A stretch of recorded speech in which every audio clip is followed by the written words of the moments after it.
He called me a peasant and a restaurant I could buy with my spare change. They thought the old contractor in the cheap suit was finished. They were about to learn that arrogance has a price, and I was the debt collector. If you're listening to this, subscribe and let me know where you're watching from. This whole mess started 2 weeks ago with a phone call that felt like a slap in the face. I was in my workshop. The smell of sawdust usually calmed me.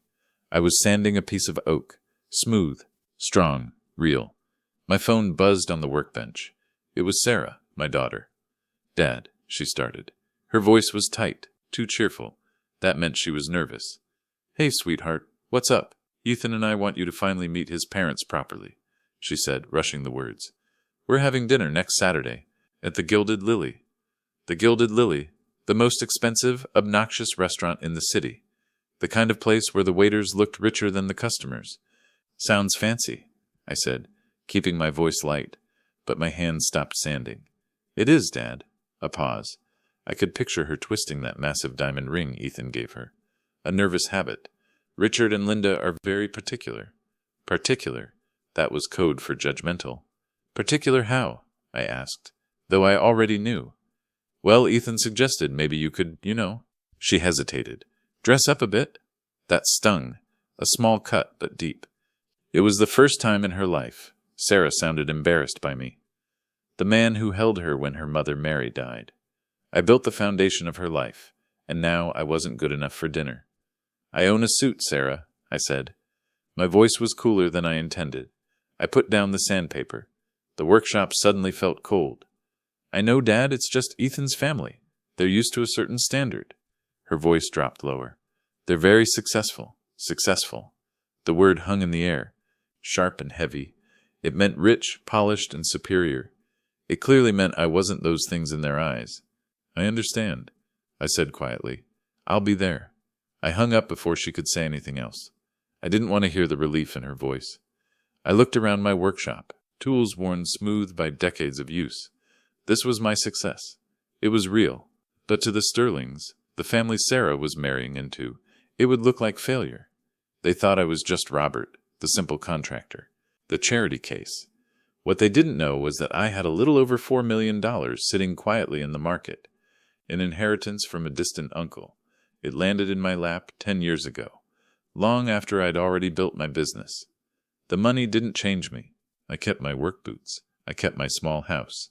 Mary and I raised Sarah to believe that the money you earn with your own sweat is the only money that truly matters. But this phone call, it changed something.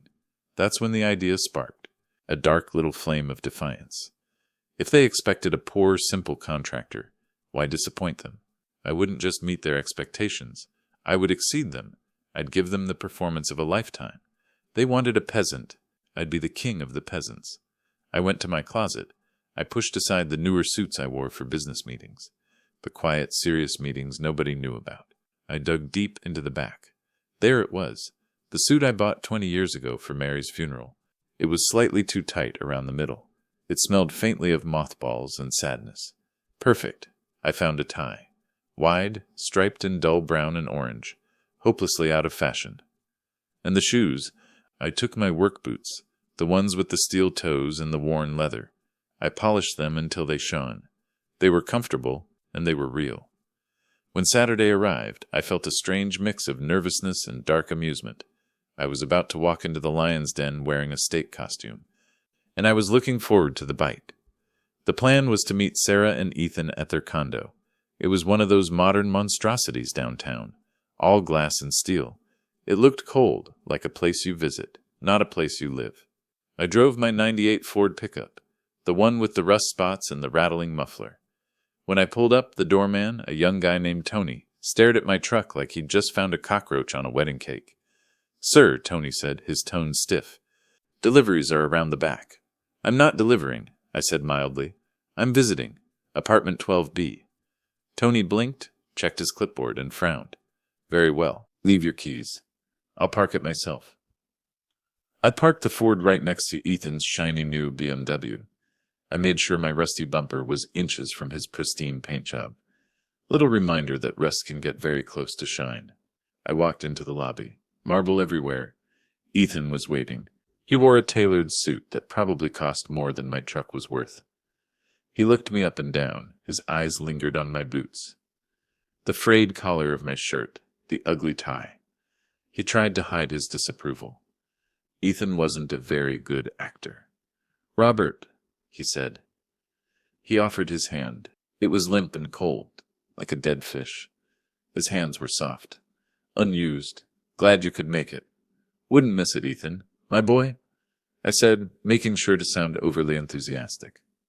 A little naive. I slapped him on the shoulder, maybe a little too hard. He winced. "Wow." I looked around, eyes wide. "This lobby is fancier than a hotel." Ethan forced a smile. His teeth were too white. "It's comfortable." He turned quickly toward the elevator. He wanted me out of public view. The shame was rolling off him in waves. When we got upstairs, the condo was just like the lobby. Cold, white, and empty. Sarah rushed to the door. She hugged me tightly. "Dad," she whispered. "Thank you for coming." Then she pulled back. She saw my outfit. Her smile faltered. Just for a second. A flicker of disappointment. But I caught it. "Oh, Dad, that's the suit?" The second sting of the night, and we hadn't even left the apartment. "It's the best I got, sweetheart," I said, patting my stomach. I gave her my best humble smile. "Hope it still fits after dinner. I've been looking forward to a good meal all week. Saved up for it." Sarah looked pained. Ethan cleared his throat loudly. He was standing by the door, jingling his keys. Another nervous habit. "We should go," he interrupted. "My parents hate to be kept waiting." He looked me straight in the eye. Punctuality is very important to my father. The message was clear: don't mess this up, old man. We took Ethan's BMW. I made a big show of being impressed. I ran my calloused hands over the leather seats. "Gosh, this thing must have cost a pretty penny, huh?" I asked loudly. "It's so quiet." Ethan gripped the steering wheel. His knuckles were white. Then I saw it. A smirk. He looked in the rearview mirror, catching my eye. "Quality is worth the investment, Robert." He thought he was better than me. It was time to see just how much better he thought he was. The gilded lily was worse than I imagined. Gold leaf on the ceilings.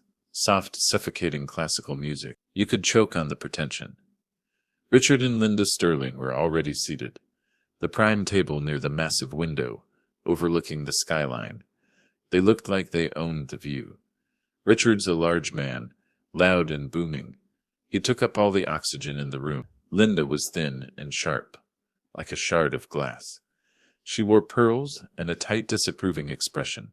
Her eyes put a price tag on everything she looked at. "Ah, you finally made it," Richard announced. His voice boomed.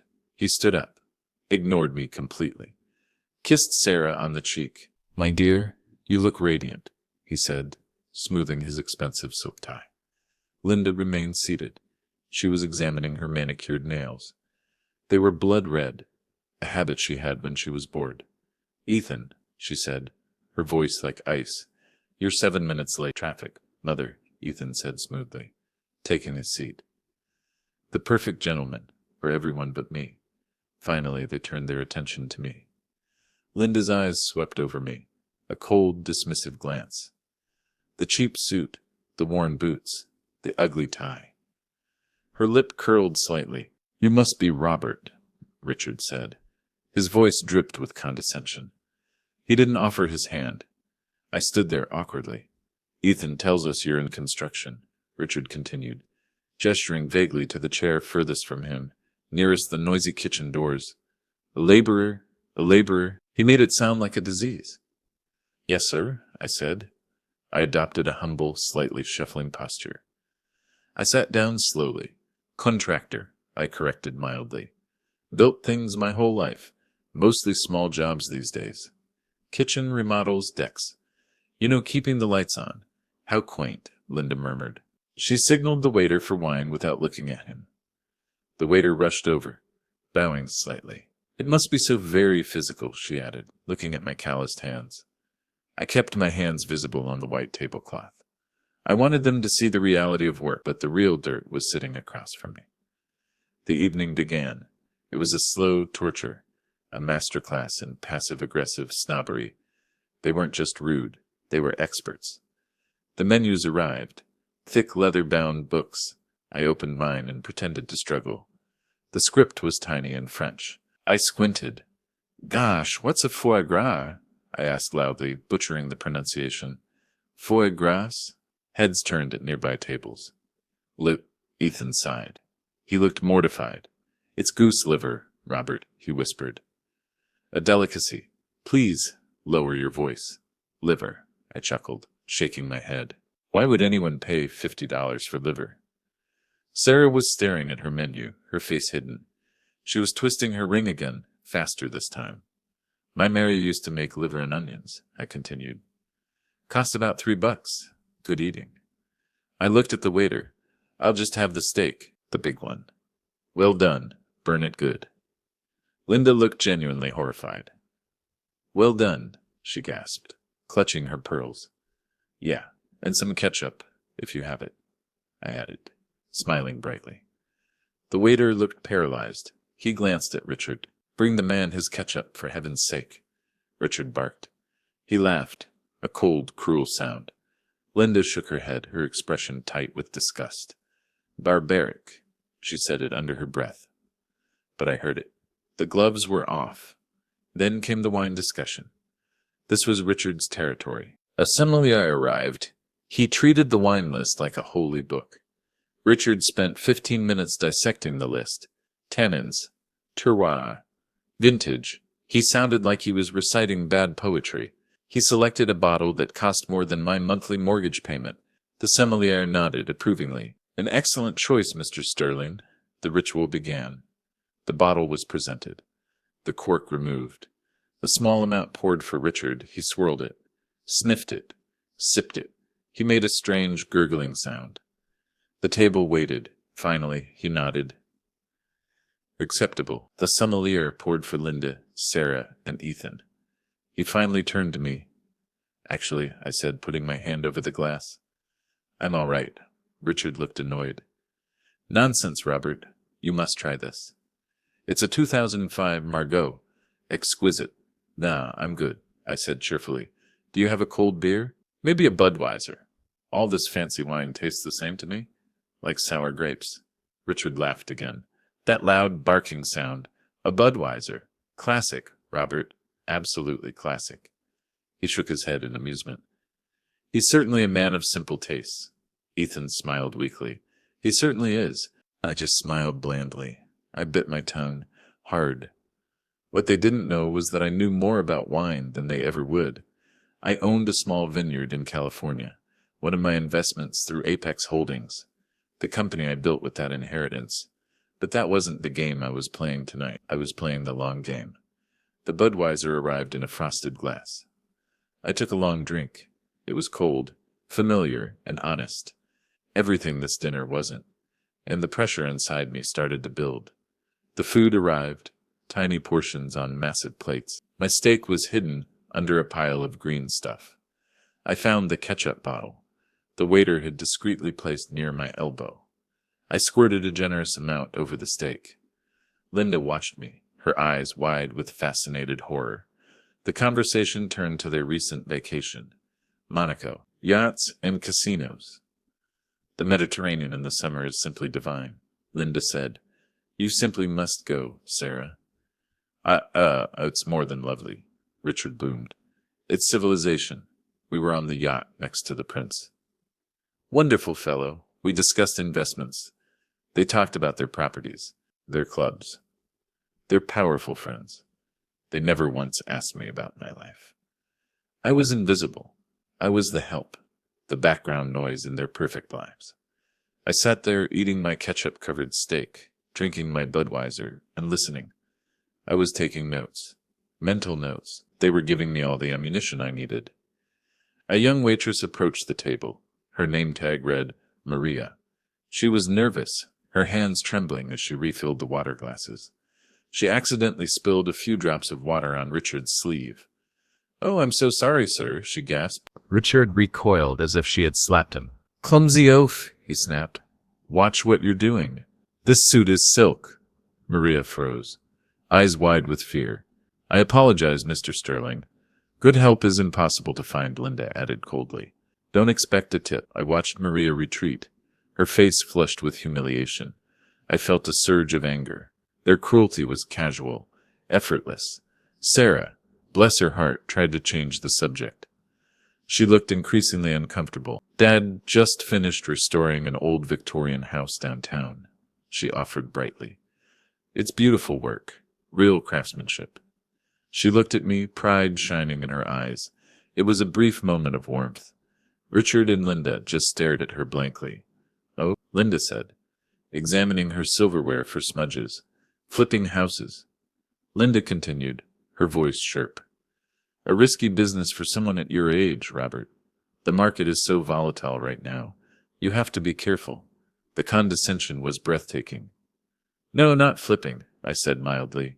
Restoring for the owners. They love the old history.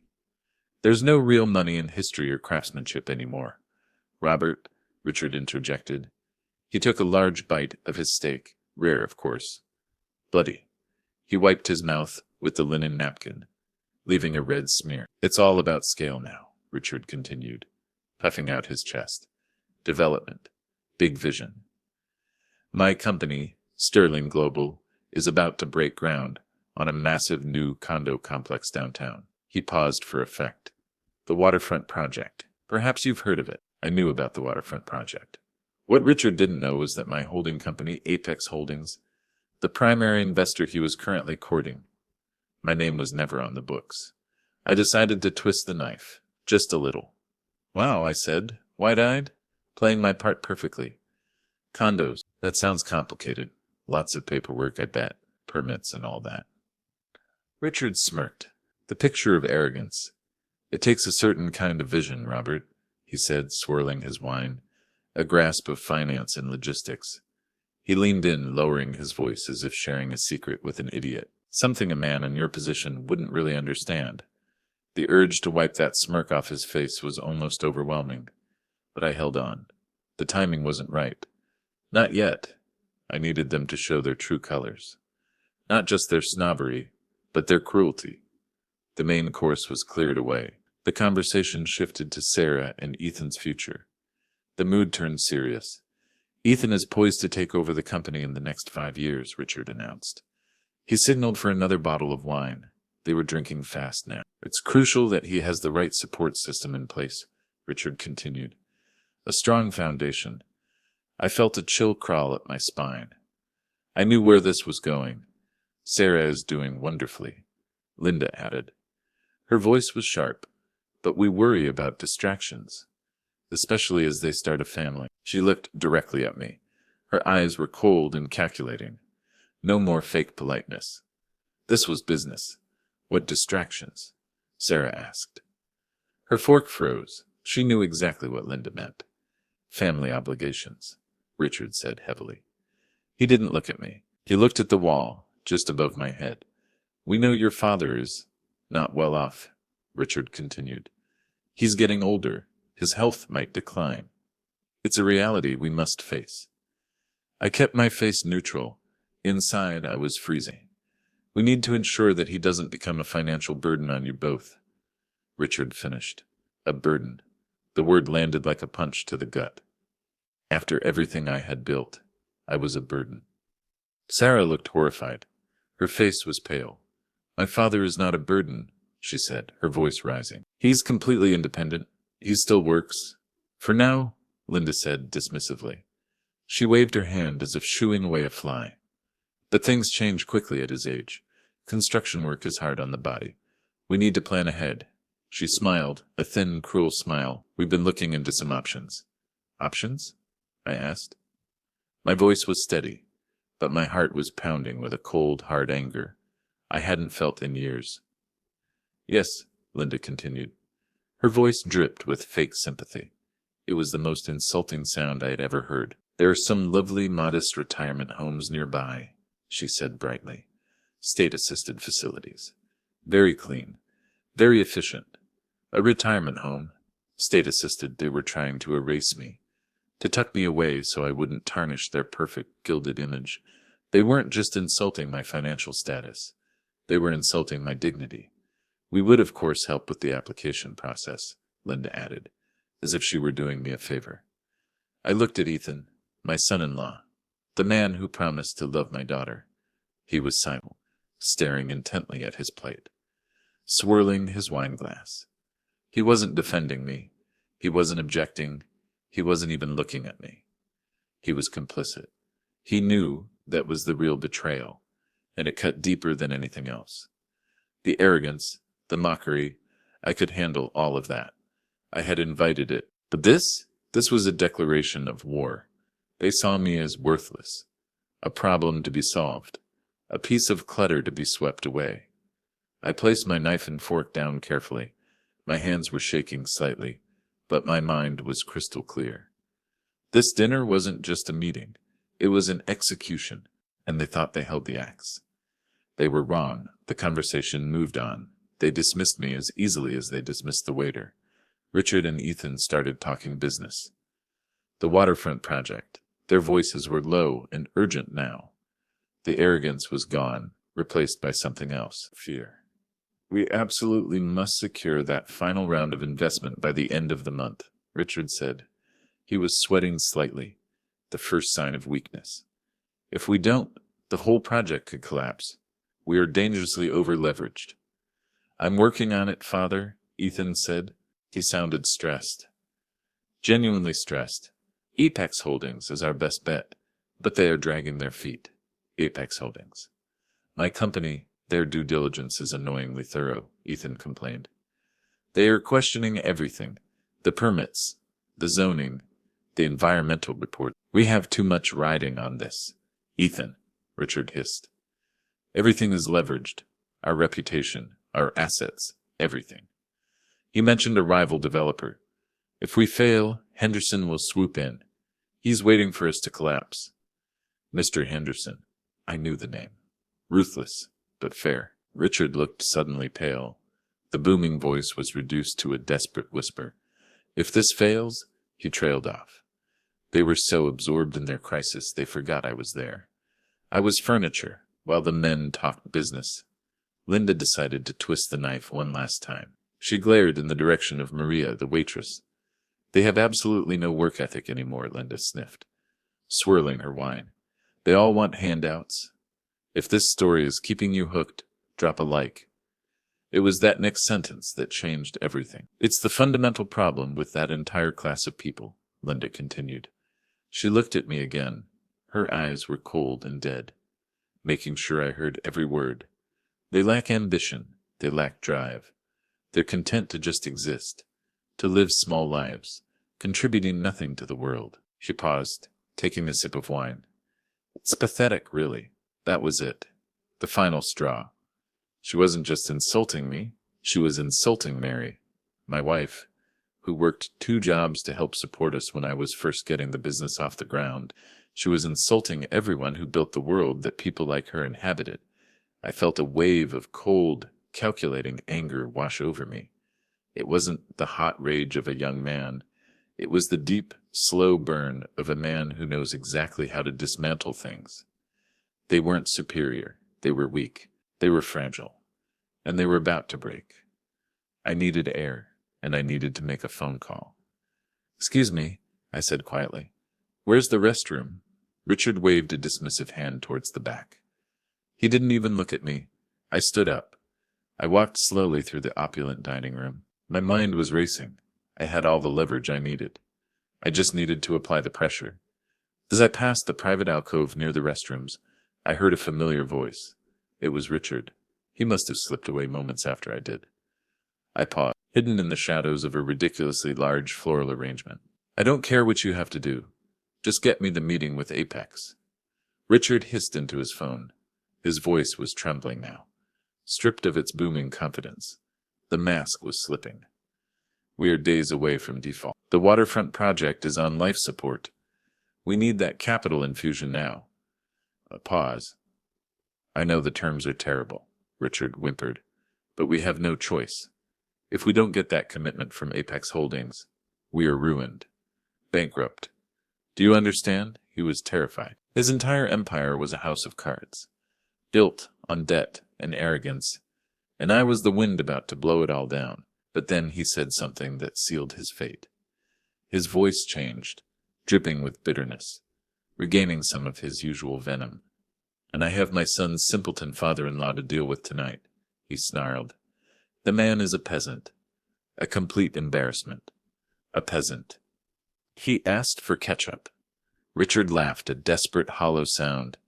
"The sooner we can get him tucked away in a home, the better. I don't want him anywhere near my grandchildren." I felt a savage satisfaction. He had just hammered the final nail in his own coffin. I didn't go to the restroom. I went to the bar. The bartender, a young man in a crisp white jacket, looked surprised. He glanced at my cheap suit. "Can I help you, sir?" he asked, guarded. "I'll take a glass of your best scotch," I said. My voice was firm and clear. The performance was over. "The Macallan 25. He hesitated. "That glass cost hundreds." "Are you sure, sir?" "It's all right," I said. I pulled out my wallet. I placed a sleek black Centurion card on the bar. The kind of card that has no limit. The bartender's eyes widened. He looked at the card, then at me. "Right away, sir," he said, his tone suddenly respectful. He quickly poured the drink. The heavy crystal glass felt good in my hand. I saw Maria, the waitress, watching me from the service station. She looked confused. I nodded at her, a silent acknowledgement. I took a sip. Smoky, expensive, smooth. It settled my nerves. It was time to go to work. I pulled out my phone. I dialed a number I knew by heart. David Chen, my lawyer and the managing director of Apex Holdings. David was sharp, loyal, and discreet. The gatekeeper. "Robert," David answered on the second ring. "It's late. Is everything all right?" "Everything is fine, David," I said, swirling the scotch. "Better than fine, but I need you to do something for me." Immediately. "Anything, Robert. I want you to cease all negotiations with Sterling Global, the waterfront project." David was silent for a moment. "Cease negotiations?" he asked, confused. "Robert, we are days away from finalizing the deal. The terms are very favorable to us. They are desperate." "I know," I said, "but I've just completed my own due diligence on Richard Sterling in person. And I find him lacking," I said, my voice cold. "Lacking? What do you mean?" David asked. "He lacks character, David. He lacks integrity. I want you to pull the plug. Kill the deal. Bury it." "But Robert, the profits don't matter, David. This is personal." David understood immediately. "It's done, Robert. Consider the plug pulled. One more thing," I added. "Send an email to Richard Sterling tonight, right now, informing him of our decision. Explain nothing. And David," I continued, "contact Mr. Henderson. Tell him the waterfront project is about to become available. Tell him Apex Holdings is interested in backing his bid. Favorable terms. Henderson. Sterling's rival." "Exactly." I hung up the phone. I finished the scotch in one swallow. The transformation was complete. I was no longer Robert the simple contractor. I was Robert the silent investor, the man who controlled their destiny. I walked back to the table. Power thrummed through me. It was time to tear down their gilded cage. When I sat down, Richard had just returned. His face was flushed. He was sweating profusely now. He kept checking his phone. "Everything all right, Richard?" I asked. My voice was smooth as silk. The naive enthusiasm completely gone. He looked startled. He looked at me, really looked at me, for the first time that evening. "What?" "Yes, fine," he stammered. "Just a business call." The waiter arrived with the dessert menus. "I think I'll pass on dessert," I said, leaning back. I looked directly at Richard, but I would like to talk about the waterfront project. Richard froze. His fork clattered onto his plate. Ethan looked confused. Sarah looked nervous.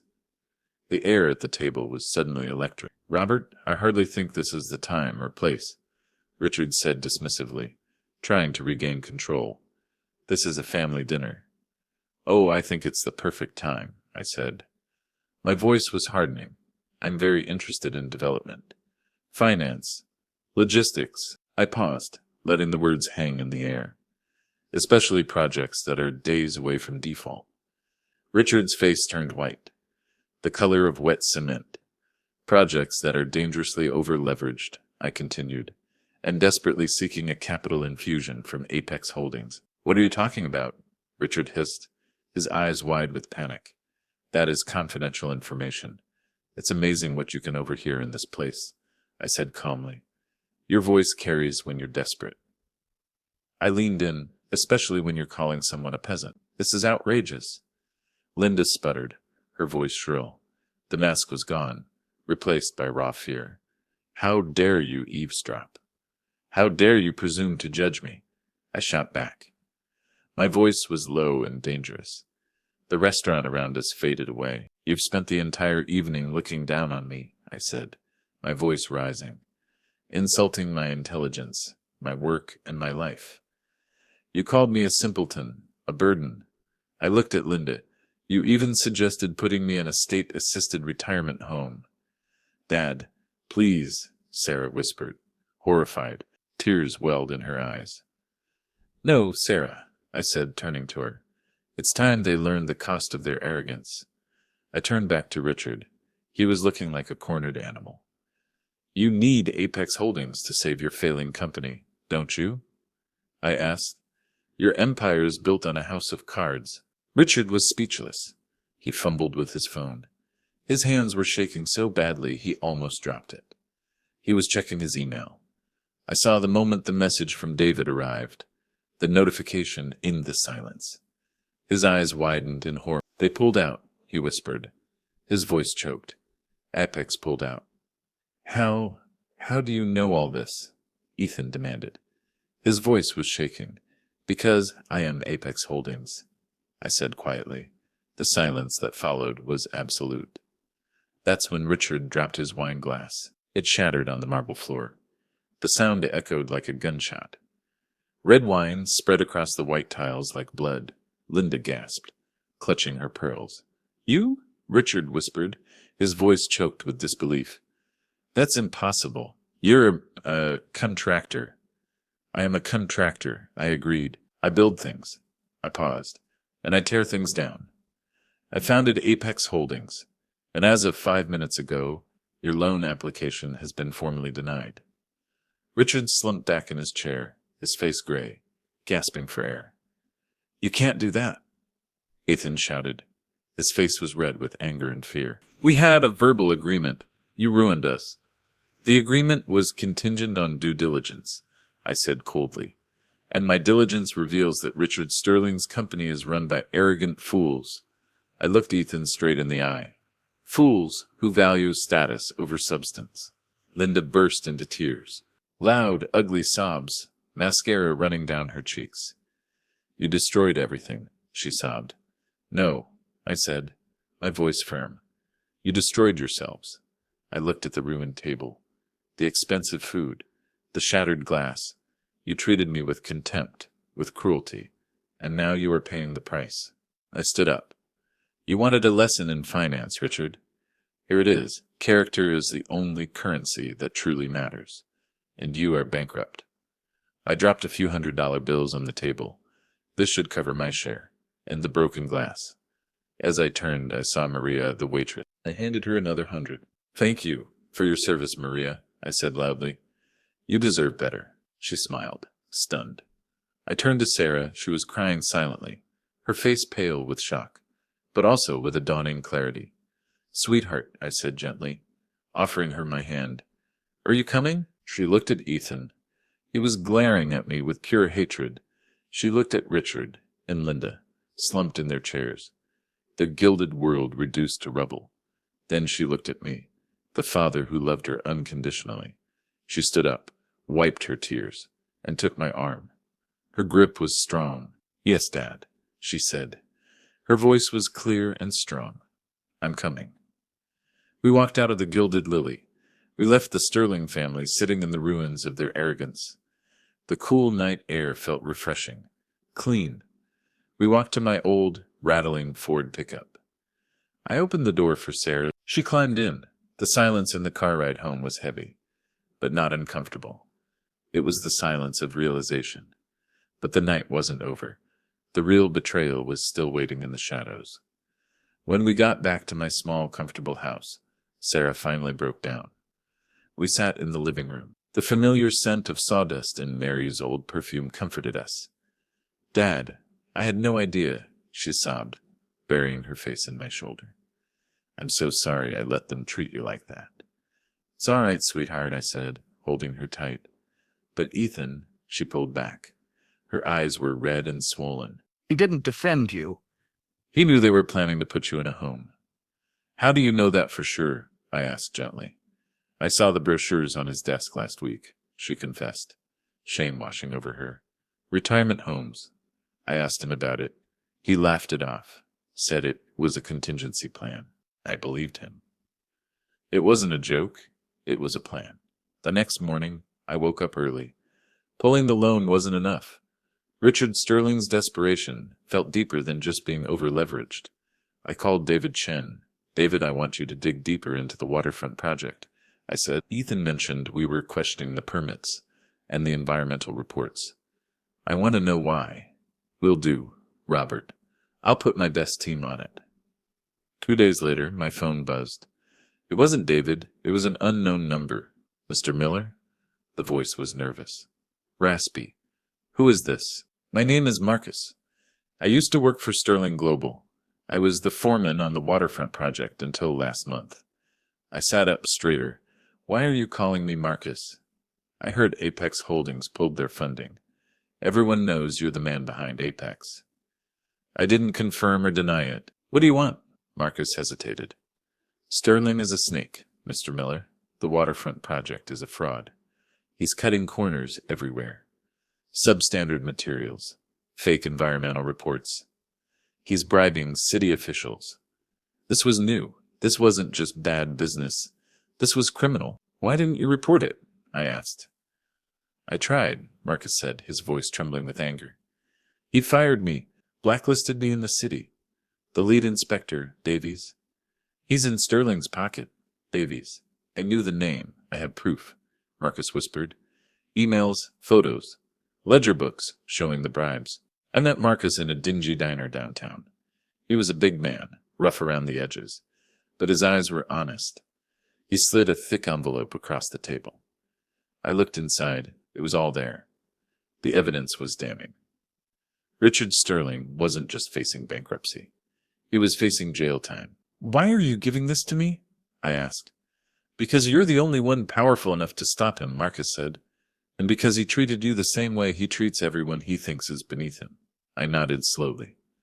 The destruction was about to get much bigger. While I was preparing the final blow against Sterling Global, Sarah was dealing with her own crisis. She had gone back to the condo to pack her things. Ethan wasn't supposed to be there, but he was. And he wasn't alone. Sarah called me, her voice shaking. "Dad, can you come get me? Please." I dropped everything and drove downtown. I found Sarah standing in the lobby. Her suitcase was next to her.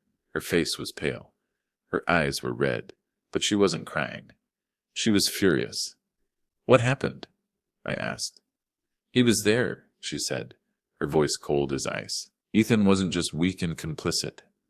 He was a liar and a cheat. He begged me to stay," Sarah continued, her voice trembling with rage.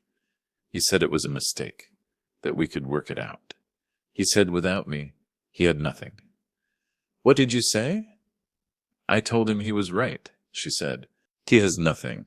I hugged her tight. I was proud of her strength, but I was heartbroken for her pain. The next day the storm broke. I didn't just wait for Sterling Global to collapse. I pushed it over the edge. I sent the evidence Marcus gave me to the district attorney.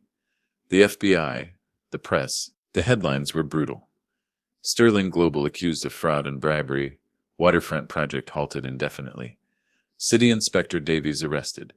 Richard Sterling's empire didn't just crumble, it exploded. The banks foreclosed. The creditors sued. Richard and Linda had to sell their mansion, their cars, their expensive toys. Their Monaco vacations were over. They were ruined. Financially and socially, Richard Sterling was arrested. He was facing years in prison. Ethan was left with nothing. He lost his job, his condo, his reputation. He was buried under a mountain of debt. A few weeks later, I received an unexpected visitor. Aunt Clara, Mary's sister. She lived in Florida. She showed up at my door, her face etched with fake concern. "Robert, I heard about everything," she said, hugging me tightly. "That awful Sterling family. I always knew they were trouble." She sat down in the living room, looking around my small house, with poorly disguised disdain. "I'm just glad you're okay," she continued. "I was so worried about you, struggling to make ends meet." Something about her tone felt off. Too sweet, too rehearsed. "We're fine, Clara," I said mildly. "And Sarah is here with me." "Yes, poor Sarah," Clara sighed dramatically. "But she can't be expected to take care of you forever." She leaned in, lowering her voice. "You know, Robert, I actually met Linda Sterling a few months ago, at a charity event in Palm Beach. She was concerned about you, too." I froze. "You met Linda Sterling?" "Yes, lovely woman." "Really?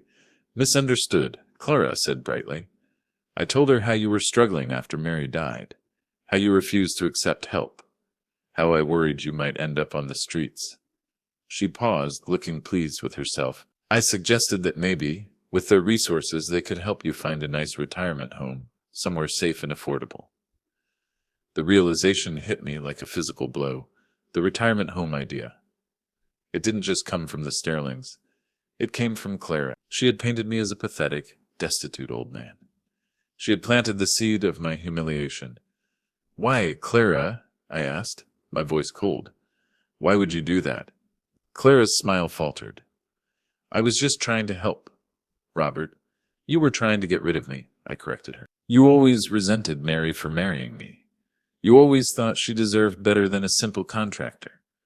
I stood up, towering over her. "You wanted me out of the picture." Clara's face turned ugly. The mask of concern slipped away, revealing the bitterness underneath. "You don't deserve her," she spat. "You don't deserve anything. You're nothing but a common laborer." "Get out of my house, Clara," I said, my voice low and dangerous. "And don't ever come back." She left, slamming the door behind her. The silence that followed was heavy. Another betrayal, another layer of deception peeled back. But this time, it didn't break me. It only made me stronger. It was a painful time, a time of destruction, but also a time of rebuilding. Sarah filed for divorce. Ethan, drowning in his own misery, didn't even fight her. He signed the papers and disappeared. Sarah moved in with me. The house felt alive again. We talked for hours. About Mary, about the future. We reconnected. The bond between us stronger than ever, forged in the fire of betrayal and truth. Mr. Henderson, backed by Apex, took over the waterfront site. He hired Marcus as the new foreman. They were building affordable housing and a community center, a fitting legacy. One evening, about 6 months later, we were sitting on the porch, watching the sunset paint the sky in shades of orange and purple. I was drinking a cold Budweiser. Sarah was drinking a glass of white wine from my vineyard in California. "Why did you hide the money, Dad?" she asked quietly, leaning her head on my shoulder. "Why did you let everyone think you were poor?" "Because I never needed it," I said, looking out at the horizon. "I had my work, I had you, I had this house. I was happy." Imai paused, gathering my thoughts. This was the most important lesson I could ever teach her. "But more importantly, I wanted you to earn your own success," I continued. "I wanted you to understand that money doesn't define you. Your character does. Your integrity, your humility, if you grew up knowing about the inheritance." I explained. "You might have become like them, like the Sterlings, entitled, arrogant, and weak." I looked at her, my heart swelling with pride. She was strong, independent, and kind. She had faced the darkness and emerged stronger. Her values intact. "I wanted you to be real, Sarah, and you are." She smiled, a genuine, radiant smile that lit up her face.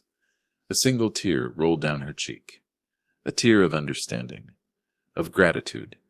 "I love you, Dad. I love you too, sweetheart." I'm still a simple contractor. I still drive my old truck. I still work in my workshop, building things with my own 2 hands. The $4 million is still sitting in the bank, growing quietly. But now I know that the true inheritance I gave my daughter wasn't the money. It was the strength to walk away from arrogance, the wisdom to value true worth, and the knowledge that a simple life lived with integrity is the greatest success of all. As I watched the last sliver of the sun disappear below the horizon, I took another sip of my beer. I knew that we were going to be just fine. Thanks for listening. Please rate our story in the comments. If you enjoyed it, don't forget to subscribe. Your support means a lot because your time matters.